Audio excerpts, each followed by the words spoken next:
ఇప్పుడు ఎట్లుంటుందంటే చేతులు కాలినాక ఆకలి పట్టుకుంటే లాభమైంది. అమ్మాయి ఆఫ్ కోర్స్ మైనర్ అయినా మైనర్ కాకుండా ఒకవేళ మైనర్ కాకపోతే ఇష్టపడ్డా కూడా ఇద్దరు ఫిజికల్ రిలేషన్లో ఉన్న అది చట్టనిత నేరం. ఒకవేళ మైనర్ కాదనుకోండి, మేజరే అనుకోండి, ఇష్టపడి ప్రేమించి ఉండొచ్చు, నాకు అతను కావాలి అని ఆమె ఇష్టపూర్వకంగానే. ఇప్పుడు అసలు ఈ మీడియాలో కూడా చాలామంది ఏమంటున్నారంటే ఒక్కొక్కటి వీడియోస్ రిలీజ్ చేస్తున్నారు.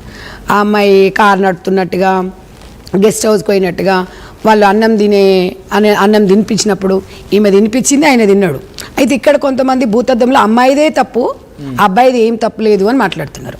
నేను అనేది ఏంటంటే ఒకవేళ మైనర్ బాలిక, సరే మనకే ఇంకా క్లారిటీ రాలేదు, నాకు తెలిసిన సమాచారం ప్రకారం అయితే ఇది ఆ అమ్మాయికి అయితే ఇంకా 18 కంప్లీట్ కాలేదనేది. ఆ అమ్మాయి పుట్టింది 12/8/2010లో, అంటే ఇప్పుడు 2026 అంటే మనకి ఇంకా అమ్మాయి 16 ఏళ్ళు ఉంటాయి. అయితే వీళ్ళు ఎప్పుడు అప్లై చేసుకున్నారు? రీసెంట్లీగా 11/5 మొన్ననే ఇష్యూ చేశారు. ఇది తెలంగాణ గవర్నమెంట్ ఇది సర్క్యులేట్ అవుతుంది. ఇది కూడా దాని ప్రకారంగా 11వ తారీఖు మొన్న మేలో వచ్చింది. అయితే ఇది ఈ కాపీ ఇచ్చారనమాట. సరే, ఇది తప్పెట్లుంటుంది? ఒకవేళ ఆమె ఎక్కడ పుట్టిందో, సరే ఆమె ఎక్కడో హాస్పిటల్లో పుట్టిందంట, అక్కడికి వెళ్తే తెలిసిపోతుంది. అదైతే ప్రామాణికం కదా. ఇంకా గవర్నమెంట్ ఇచ్చిన సర్టిఫికెట్ ఇక్కడ పుడితేనే అది మనకు రికార్డ్ చేసుకుంటారు. కాబట్టి ఇదైతే మరి దీని ప్రకారంగా మాట్లాడుకుంటే మైనర్. అయితే ఈ మైనర్ అమ్మాయిని ఇద్దరు కలిసి ఒక బెడ్రూమ్లో ఉండి తినిపించినప్పుడు ఈమె తినిపిస్తుంది, ఆయన తిన్నాడు, వద్దు అనలేదు. ఇద్దరు తల్లి కూడా ఏం రాసుకొచ్చిందంటే తన వైపు తింపున్నాడంట. కమ్యూనికేట్ ఎట్లా చేశారంటే, ఎడ్యుకేషన్ చాలా వాల్యూస్తో నేను నా కూతురును పెంచుకున్నా.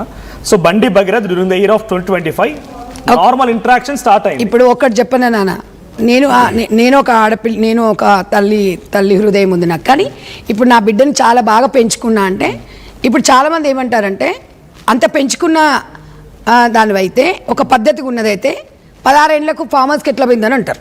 అది లోకంలో మనం ఉన్నది మాట్లాడాలి.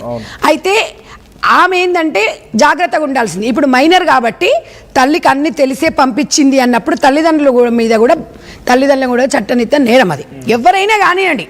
ఇప్పుడు ఇద్దరు అబ్బాయి అమ్మాయి ఇద్దరు ప్రేమించుకున్నా కూడా ఇద్దరిది తప్పే, ఏది చట్టం దృష్టిలో. మీకు వాళ్ళిద్దరికి ఇష్టపడే, వాళ్ళ అబ్బాయి చెప్తున్నాడు మేము ఇద్దరం ఇష్టపడే ప్రేమించుకున్నాము అని చెప్తున్నాడు, ఇద్దరం ఇష్టంగానే తిరిగినామని. వాళ్ళ మదర్ కూడా బగ్గి అంటుంది. అంటే ఒక రిలేషన్ ఏ రకంగా ఉంది అనేది మనం చూసినాం. అయితే వీళ్ళకి ఎక్కడ చేరింది అనేది అర్థం కావట్లేదు. ప్రేమించుకున్నప్పుడు సరే రాసుకొచ్చిన ప్రకారం చెప్తున్నాం. మీరు కూడా లెటర్ చదివే ఉంటారు. సో నార్మల్ ఇంటరాక్షన్ కాస్త ఏమైందంటే ఎమోషనల్ డిపెండెన్స్ పెరిగిందంట, కాన్స్టెంట్ కమ్యూనికేషన్లో ఉన్నారంట, ఎమోషనల్ అష్యూరెన్స్ వచ్చింది, రిపీటెడ్ పర్సుయేషన్ వచ్చింది, సస్టైన్డ్ పర్సనల్ కాంటాక్ట్. ఎప్పుడు ఫోన్ లో మాట్లాడుతుండేవారు, చాట్ చేస్తుండేవారు. హాస్టల్ దగ్గర కూడా ఉంటే కూడా ఇతను వెళ్ళడము, చేయి కోసుకోవడము అనడం ఉంది. అంటే అమ్మాయి కూడా లండన్ కి ఎటో వెళ్దామని ప్రయాణం స్టార్ట్ చేద్దాం అనుకుందంటే సోషల్ మీడియా సర్క్యులేట్ అవుతుంది. బికాస్ మనకు తెలియదు కాబట్టి నువ్వు శంషాబాద్ ఎయిర్పోర్ట్కి వెళ్ళే లోపే నా శవాన్ని చూస్తావని చెప్పినట్టు అబ్బాయి. ఇప్పుడు అదే అంటున్నా, మరి ఇంత మంచిగా ఉన్నారు కదా, ఇంత అదే ఉన్నారు కదా, నువ్వు మేజర్ అయిన తర్వాత లేకపోతే ఒక 2 సంవత్సరాలు ఆగిన తర్వాత పెళ్లి చేసుకుందామని చెప్పొచ్చు కదా. ఈ అబ్బాయి ప్రేమించి, సరే మైనర్ పక్కన పెడదామండి. అయితే ఇప్పుడు మేజర్ అయితే మాత్రం అంటే అమ్మాయిలని మనం వాడుకొని అంటే వదిలేస్తే మరి అది కరెక్టా సమాజం చెప్పాలి. సరే అందరికి పిల్లలు ఉన్నారండి. మైనర్ అయితే నిజంగా మరి ఈ ఫొటోస్ అన్ని ఎట్లా బయటకు వస్తున్నాయండి? రాకూడదు కదా, అది చట్టనిత నేరము. ఎందుకు బయట పెడుతున్నారు? ఒకవేళ మేజర్ అయినా కూడా ఇద్దరు ప్రైవేట్స్కి సంబంధించిన ఫొటోస్ని కూడా బయటికి చూపించే రైట్ ఎవరికి లేదు. వాళ్ళ అనుమతి ఉండాలి. ఇక్కడ మేజర్ కానివ్వండి, ఇక్కడ మైనర్ కానివ్వండి. సో ఇక్కడ ఏంటంటే ఇది రాజకీయానికి దారి తీయకూడదు. ఇది ఒక అమ్మాయికి సంబంధించింది, ఒక అమ్మాయికి ఒక అబ్బాయికి సమాజంలో స్వేచ్ఛ అనే పేరుతో కొంతమంది అమ్మాయిలు కానీ కొంతమంది మేము మగవాళ్ళం కదా అని చెప్పి అబ్బాయిలకు చెప్తున్నాను. నేను అనేది ఏంటంటే కుటుంబం నుంచి స్టార్ట్ కావాలి. ఇలా బండి సంజయ్ గారిని ఎవరు టార్గెట్ చేయలేదండి. బండి సంజయ్ గారు ఒక కార్యకర్త నుంచి, ఒక కార్పొరేటర్ నుంచి కేంద్ర సహాయ మంత్రిగా ఎదిగారు. అక్కడ దాంట్లో మీకు ఎలాంటి అనుమానం లేదు, ఒక మంచి లీడర్. బట్ ఒక మంచి ఫాదర్గా ఫెయిల్ అయ్యారు. నేను అనేది ఏంటంటే మన ఇంట్లో మన పిల్లలు మనం చూసుకోకపోతే పక్క వాళ్ళు చూసుకుంటారని. ఇక్కడ ఈ అమ్మాయి పేరెంట్స్ ఫెయిల్ అయ్యారు, ఇక్కడ బండి సంజయ్ గారు ఫెయిల్ అయ్యారు. వీళ్ళు వాళ్ళ మిస్సెస్ కూడా ఏదో గవర్నమెంట్ జాబ్ చేస్తుందంట. నేను అనేది ఏంటంటే వాస్తవం, మనం చాలా సందర్భాలలో మాట్లాడుకున్నాం. ఇద్దరు పేరెంట్స్ పట్టించుకోకపోతే పిల్లలకి లావిష్ లైఫ్ ఇస్తుంది. ఈ లెటర్ ప్రకారంగా కానీ సోషల్ మీడియాలో వైరల్ అవుతున్న విషయాలు కానీ లేకపోతే ఒక రౌండ్ టేబుల్ కాన్ఫరెన్స్ కూడా జరిగింది విషయం పైన. ఓవరాల్గా సినాప్సిస్ మీకు అర్థం కావాలని చెప్తున్నా. సో వీళ్ళకి 2025 పరిచయం 2025 జూన్ ఆ టైంలో పరిచయం వీళ్ళకి. సో అప్పటి నుంచి వీళ్ళు ఒక 6 months వరకు ఫస్ట్ ఇంటరాక్షన్ ఎట్లా స్టార్ట్ అయిందంటే భగీరథ్ కూడా వేరే ఒక అబ్బాయితో ఛాలెంజ్ చేశారట, నేను ఎట్లాగైనా అమ్మాయిని పడేస్తా చూడు, అదే ఆ అమ్మాయిని పడేస్తా చూడు అని చెప్పి ఛాలెంజ్ చేసి ఆ అమ్మాయిని అట్రాక్షన్లోకి దించి ఆ అమ్మాయితో చాటింగ్ మొదలుపెట్టి ఆ చాటింగ్ కూడా కొన్ని బయటకు వచ్చినాయి. నాన్న బుజ్జి కన్నా లేకుండా చచ్చిపోతారా, ప్లీజ్ రా మాట్లాడరా అని చెప్పి ఆయన మాట్లాడుతున్నాడు. సో అప్పటి వరకు అంతా బాగానే ఉంది. ఆ తర్వాత ఇద్దరు కలిసి కాంటాక్ట్లోకి పోయిర్రు, పార్టీస్ చేసుకున్నారు, రకరకాలుగా తిరిగిర్రు. సో ఈ అమ్మాయి పైన ఆ అబ్బాయి అఘాయిత్యానికి పాల్పడని చెప్పి ఆ తల్లి రాసుకొచ్చిన దాంట్లో ఉంది. December 31st రోజు పార్టీ చేస్తున్నారు, ఇవన్నీ ఉన్నాయి. ఆ తర్వాత జనవరిలో వాళ్ళిద్దరు బ్రేకప్ అయిపోయి విడిపోయారంట. సో తల్లి కూడా చెప్తుంది జనవరి నుంచి కాంటాక్ట్ లేదు. ఇక ఆ తర్వాత మళ్ళీ ఒక మ్యూచువల్ ఫ్రెండ్ షాప్ ఓపెనింగ్ చేసింది హైదరాబాద్ లో. ఒక షాప్ ఓపెనింగ్ చేస్తే ఆ షాప్ ఓపెనింగ్ అన్ని కూడా ఫ్యాక్ట్స్ మీ దగ్గర నా దగ్గర లేవు, బట్ సోషల్ మీడియా సర్క్యులేట్ తర్వాత చాలా మంది చెప్తున్న మాటలు.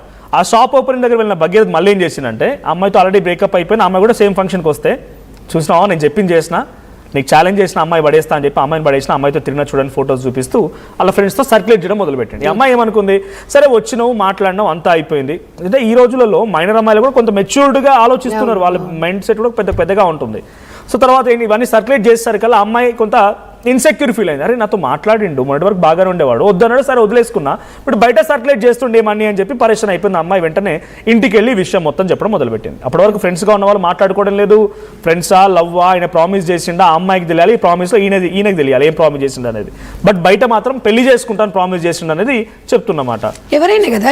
ఆ సర్క్యులేషన్ తర్వాత పేరెంట్స్కి చెప్పింది ఇంటికి వెళ్ళి, అమ్మ ఇట్లా పలానా జరిగిందన్న తర్వాత అప్పుడు ఈ కేసు మొదలైంది. ఇక సంగప్ప రావడం, సంగప్ప బండి సంజయ్ దగ్గర తీసుకెళ్లడము, వీళ్ళందరూ తీసుకెళ్ళి మళ్ళీ ఫైనల్గా ఒక రిజల్ట్ ఏంటంటే నిన్న PWD సంజయ్ గారు మాట్లాడారు RTV లైవ్లో.